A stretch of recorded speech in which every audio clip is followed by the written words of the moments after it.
हमें अपना कैरियर कैसे बनाना चाहिए, अपनी पढ़ाई किस तरीके से करनी चाहिए।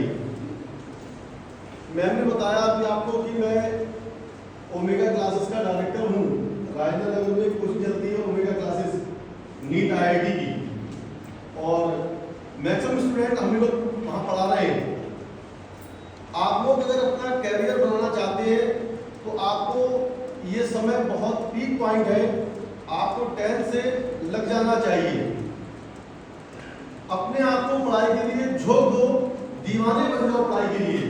जो बच्चे अपने आप को पढ़ाई के लिए झोंक देते हैं, दीवाने बन जाते हैं, उन्हें निश्चित तौर पर कामयाबी मिलती है। कोई ऐसी वजह नहीं होती है कि आप कामयाब ना हो, तो आपको लगना पड़ेगा। और जो बच्चे दीवाने बन से पढ़ाई करते हैं उनके चेहरे पर दीवानगी दिखती है। अगर वो क्लास में बैठे होते हैं, क्योंकि मैं डायरेक्टर के साथ साथ केमिस्ट्री का टीचर भी हूँ, नीट IIT बच्चों में केमिस्ट्री में खुद पढ़ाता हूँ, तो जब क्लास में जाता हूँ तो बच्चे के चेहरे देखकर ये बता देता हूँ कि घर पर किस तरीके से आप पढ़ के आए हैं। उनके चेहरे पर चमक अलग तरीके की होती है। जो एफर्ट लगा रहे हैं, मैक्सिमम पढ़ाई कर रहे हैं, दीवाने बन के पढ़ाई कर रहे हैं, उनके चेहरे पर चमक दिखती है। और जो बच्चे पढ़ाई नहीं करते हैं वो टीचर से नजरें चुराते हैं। तो आप लोग मैक्सिमम पढ़ाई करो। अगर मैं बायो की बात करूं तो बायो लाइन में कैरियर बनाने के बहुत मौके हैं। आप मेडिकल लाइन में जा सकते हैं, उसमें आपके एग्जाम नीट का एग्जाम होता है, सबसे बड़ा एग्जाम नीट का है। मेडिकल लाइन में सबसे बड़ा एग्जाम जो होता है नीट का होता है। नीट से टॉप रैंक वाले बच्चे जो होते हैं वो MBBS पाते हैं। और आज के दौर में MBBS किस लेवल पे काम कर रहा है आप देखिए। हमारी और आपकी जरूरत है। आप MBBS में जा सकते हैं। अगर आपकी रैंक कम है, मार्क्स कम है, तो आप BDS जा सकते हैं, BMS जा सकते हैं, BHMS जा सकते हैं, BUMS जा सकते हैं। आप B फार्मा में जा सकते हैं, D फार्मा में जा सकते हैं, बायोटेक में जा सकते हैं। बीटेक बायोटेक बहुत बढ़िया लाइन है, इससे आप साइंटिस्ट बन सकते हैं। तो अपना टारगेट जो आपका है उसे फोकस करिएगा। अगर आप मैथ्स से हैं तो आपके पास बहुत ऑप्शन है। बायोटेक में जा सकते हैं, IIT कर सकते हैं, NIT कर सकते हैं, स्टेट बीटेक कर सकते हैं। लेकिन जिस तरफ भी आप जाना चाहते हैं जा तभी पाएंगे जब आप बहुत मेहनत करेंगे। और बिल्कुल सही टाइम है, 10th के बाद ही मेहनत की जाती है। टारगेट को सेट किया जाता है कि हमें किस फील्ड में जाना है, कितनी मेहनत करनी है, कितने एफर्ट लगाने हैं। जिस दिन आप कामयाब होते हैं, आपकी कामयाबी की वजह से आपके घर में एक जश्न का माहौल होता है, एक अलग तरीके का माहौल बनता है। समाज में आपके माँ बाप की इज्जत कितनी भी ज्यादा क्यों ना हो, लेकिन जिस दिन आप कामयाब होंगे तो समाज में आपकी माँ बाप की इज्जत 1000 गुना बढ़ जाएगी। और आपके माँ बाप की इज्जत बढ़ाने की जिम्मेदारी, अपने माँ बाप की इज्जत बढ़ाने की जिम्मेदारी आप लोगों के कंधे पर है कि आप लोग अपने माँ बाप की इज्जत को बढ़ाएं, समाज में उनके रुतबे को बढ़ाएं। और बढ़ा कर पाएंगे बेटा जब आप मेहनत करेंगे, जब आप लगेंगे।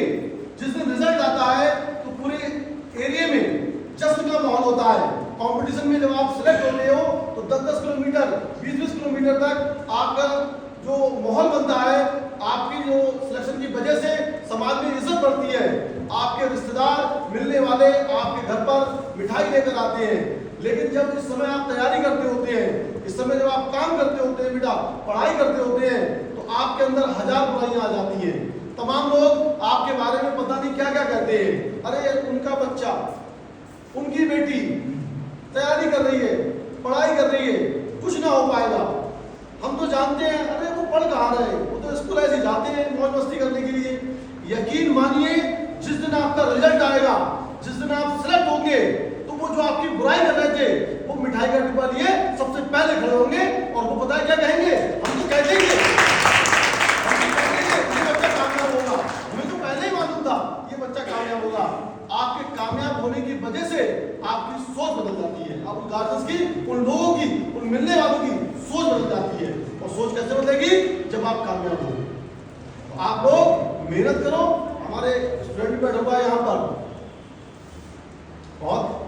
अच्छे मिलने वाले हमारे रोशनी खान साहब की बैठी समाज सेविका, बड़ा नाम साहब फील्ड में समाज सेवा में बड़ा नाम है रोशनी खान का, तमाम लोग, और बच्चा भी टेस्ट देने जाता है हमारा। तो आप लोग मेहनत करो, हम आपके साथ हैं। मैं प्रिंसिपल साहब की मौजूदगी में बिल्कुल ये बात आप लोगों से कहना चाहता हूं कि आपको अगर मेरी कोई जरूरत हो तो आप मुझे बताइए, मैं आपके साथ हमेशा से खड़ा रहूंगा।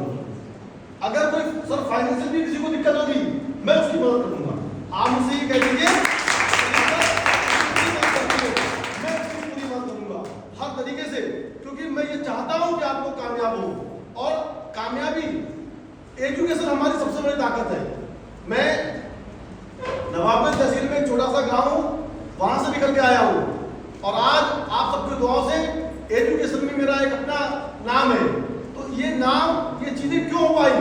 हमारी ताकत क्या है? कलम, पेन, उसकी बुनियाद पर हमें ताकतवर बनना है, हमें बहुत ऊपर जाना है। और हमारे लिए सबसे मेन ताकत है हमारे कलम है बेटा, इस पर आप ताकत लगा दीजिए, इस पर मेहनत करिए। आपकी कामयाब होने के लिए तमाम रास्ते, बाधाएं आती हैं, उन्हें पूरा करने के लिए हम सब लोग बैठे हैं। आपके टीचर हैं जो आपको पढ़ाते हैं स्कूल में, आपके प्रिंसिपल सर हैं, आपके माँ बाप हैं, ये सब आपके उन बाधाओं को दूर करेंगे जो कामयाबी में आपके लिए उत्पन्न होंगी। आप लोग एफर्ट लगाएं। जैसे मैंने आपसे कहा कि कोई बच्चा अगर हमारे यहाँ भी काम आना चाहता है और फाइनेंशियल उसे कोई दिक्कत है, तो यकीन मानिए मैं उसकी पूरी मदद करूंगा, हर संभव मदद करूंगा। आप जैसा चाहेंगे मैं वैसा उसके लिए कर दूंगा। आप एक बार मुझसे वायदा करके देखो कि सर हम आपके यहाँ पढ़ना चाहते हैं, हम आपके यहाँ तैयारी करना चाहते हैं, हम आपके यहाँ आना चाहते हैं और कामयाब होना चाहते हैं, हम आपको कामयाब होकर दिखाएंगे। अगर आप मुझसे वायदा कर दोगे तो मैं भी आपसे वायदा करूंगा कि बेटा फीस को लेकर आप परेशान ना हो, जैसा आप चाहोगे मैं वैसा करूंगा।